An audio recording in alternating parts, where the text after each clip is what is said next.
মদিনার বাজার দিয়ে নবীজি যাচ্ছেন, নবীজির একটা ওট পছন্দ হয়েছে। তো নবী ওটের মালিকের কাছে গিয়ে জিজ্ঞেস করলেন, ভাইয়া এই ওটটার দাম কত? ওই দামাদামি হলো, নবী সে দামে কিনতে রাজি হলেন, কিন্তু নবীর কাছে তখন অর্থ ছিল না। তখন নবীজি ওনাকে বললেন, আপনি আমাকে ওটটা দেন, আমি এখনই গিয়ে আপনার সেই প্রাপ্যটা পাঠিয়ে দিচ্ছি। ওটের মালিক ওনাকে ওটটা দিয়ে দিলেন।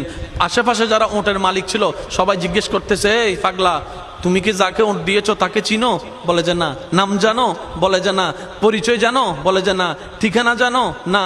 তো তুমি যে ওটটা দিয়ে দিলা, উনি যদি ওটার টাকাটা না ফাটায় তখন তো তুমি লসের মধ্যে চলে যাবা। সে ওটের মালিক বলে, এত সুন্দর নুরানি চেহারাওয়ালা কখনো বাটপার হতে পারে না, কখনো চিটার হতে পারে না, কখনো মিথ্যুক হতে পারে না। ওনার চেহারা দেখেই তো আমি ওট বিক্রি করার আগে মনটাই বিক্রি করে দিয়েছি, মনটাই বিক্রি করে দিয়েছি, মনটাই বিক্রি করে দিয়েছি। তোমরা যাই বলো, আমার মন বলে উনি আসবেই আসবে, টাকাটা পাঠাবেই পাঠাবে। এই কথা বলতে না বলতে কিছুক্ষণ পরে নবীজির একজন সাহাবা এসে বলছেন, একটু আগে একজন ওট নিয়ে গিয়েছেন, কাছ থেকে ওটের মালিকটাকে একটু দেখতে চাই। উনি বলে যে আমার থেকে।